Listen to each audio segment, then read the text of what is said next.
Welcome to Kingdom Mothers Rise Up, where I encourage and equip you to heal your heart and renew your mind so you can live the fully abundant life Jesus promised you. Let's go. It's time to move. Tackling self-care when you don't know yourself. Welcome to this episode of Kingdom Mothers Rise Up podcast. Self-care is kind of a hot topic, I feel like, in Christian circles. There's some that are all for it. We need self-care.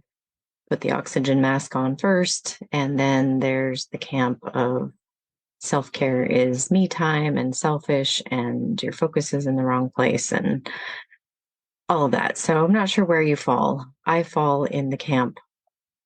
Well, I don't know if I fall in either camp, but I believe that self-care is very important because Jesus tells us that we are to love others as we love ourselves. So if you are taking care of other relationships the way that you are taking care of yourself, how long would any of those relationships last? How healthy would any of those relationships be? That's been a question I've been challenging myself and other moms with for a long time, and an area that I keep growing to really most of the time need to practice treating myself more the way I treat others because have been in the past much better at loving others than at loving myself. So growing in self-care, I am not talking about shopping sprees you can't afford or hair and nails and spa days that you can't afford or really any of that kind of stuff that's not feeding your soul, feeding your spirit, I guess. Because if we think about taking care of a child as moms, we're making sure they get enough sleep. We're making sure they're eating right, that they're moving. We're paying attention to what they're watching, what they're listening to, what's going on in their little brains, what's happening in their relationships. All of that stuff is caretaking.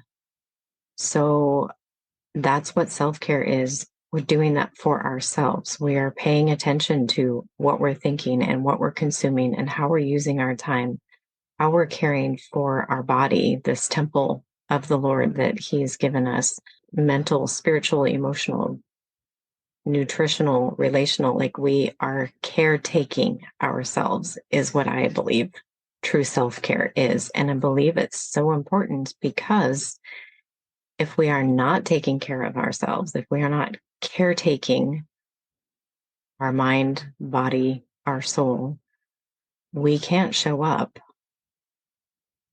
sometimes at all, but we for sure can't show up as our best in the places that the Lord is calling us to. Because if we're not managing our time, then we don't have time for the things He's calling us to. If we're not taking care of our soul and getting rid of those wounded places that believe the lies of the enemy, where he can just do this one little thing and we're spinning out for days or weeks or months, then we can't show up because we're having an emotional meltdown and we might not even know why. So self-care, taking care of yourself, is vitally important to show up as a kingdom mother, to rise up. Part of what I wanted to talk about in this is that self-care is really challenging when you don't know yourself. And if you grew up with childhood emotional neglect, which so many women I talk to have, and what childhood emotional neglect is that your emotional needs were not sufficiently met as a child. And there's lots of reasons for that. Most of them, including that your parents just didn't know any better. Like they were doing the best they could with what they had, but it wasn't sufficient because of their background, their baggage, whatever. And there also can be like, there's a family member that has medical needs or has addictions. There can be narcissism. Like there's all kinds of different reasons why your emotions might have been neglected consistently as a child. And if your emotions are neglected, you neglect to figure out who you are. because that's a very vital part of figuring out who you are, is understanding your emotions. So now you're grown up and people like me are telling you to take care of yourself. And I know a few years ago, people would say, you know, do what lights you up, what brings you joy. And I'd be like, okay, that's a good suggestion, but I don't know what brings me joy or what lights me up. Or, you need to figure out what you need right now. Just do what you need right now. I don't know what I need right now because I don't know myself. And so it's been a journey of years of trying and experimenting and paying attention to see what does light me up. What does bring me joy? What does joy even mean to me? My coach asked me a couple months ago to remember a joyful experience as a child. And I was like, I got none. I can't think of any. And I can think of places where I was content and peaceful, but I'm not finding any joy.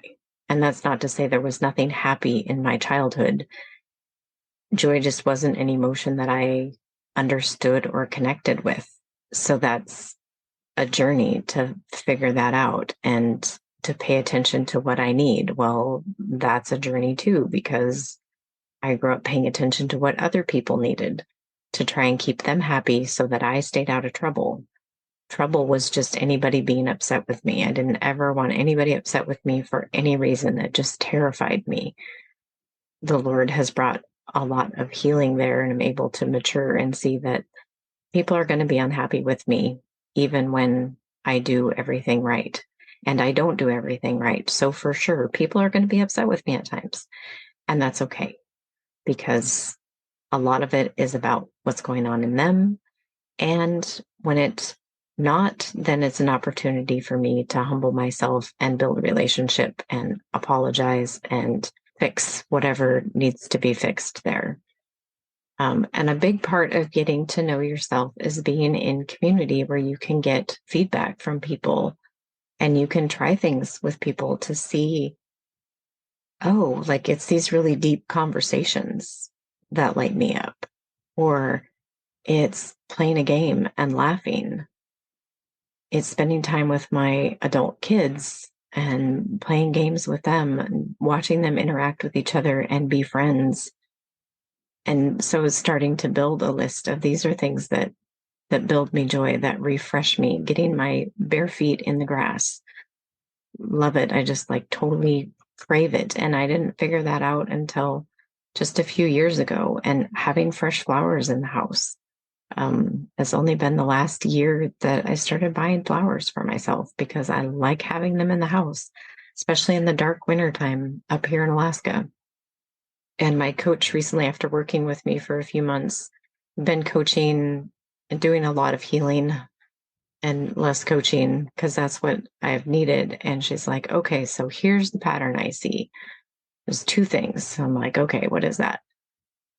One is that you're always going to get a head answer first and you need to go deeper. I'm like, yeah, okay, I can see that. So that's something I know about me, that I get the head answer first and I need to go deeper because I'm not used to paying attention to what my heart needs. She's like, and the other thing is that you need to throw your fit. And so I just laughed because there's been so many places that were hurt and wounded and believed that nobody cared to hear how I was hurt or how I was feeling, where I was mad, whatever the emotions were. There either was nobody there or I believed there was nobody there. And so I've never expressed the hurts and the thoughts and the anger and all of the things that went with these different hurt places.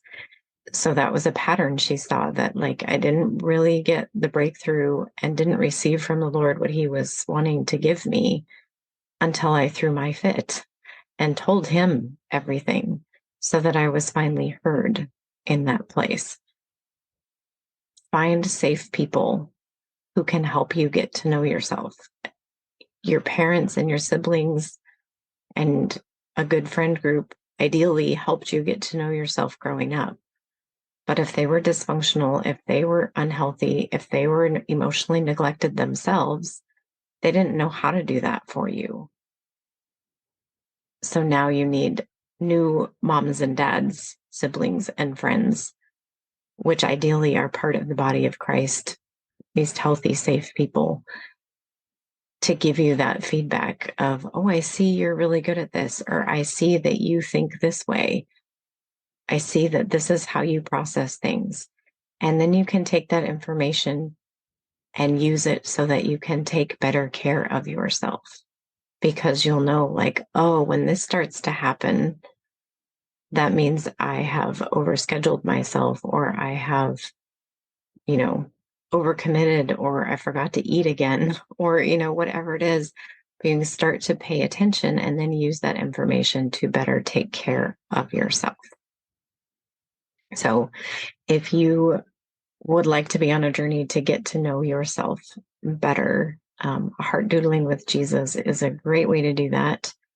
And also one-on-one coaching with me, where it can really go deep and explore the things that the Lord wants to teach you, that He wants you to know about yourself, that He wants you to know about Him, because He knows everything. He knows how He designed you to be, and He knows the things that have come against that and stand in the way of that right now, and He wants to remove them. It's my joy to partner with you and with Him on that journey, to bring those places that are out of alignment, out of agreement with Him, into alignment, and journey with you as you learn to let Him do the healing and the transformation. Thanks for listening, and we'll see you in the next episode. Thank you for listening to today's episode of the Kingdom Mothers Rise Up podcast. I'm blessed to have you here. If you'd like to continue the conversation, you can join us in the Kingdom Mothers Rise Up Facebook community. When you're ready for more support, I have the Heart Doodling with Jesus monthly membership, periodic group coaching, and one-on-one personalized coaching as well. Thank you so much for being here, and we'll see you next time.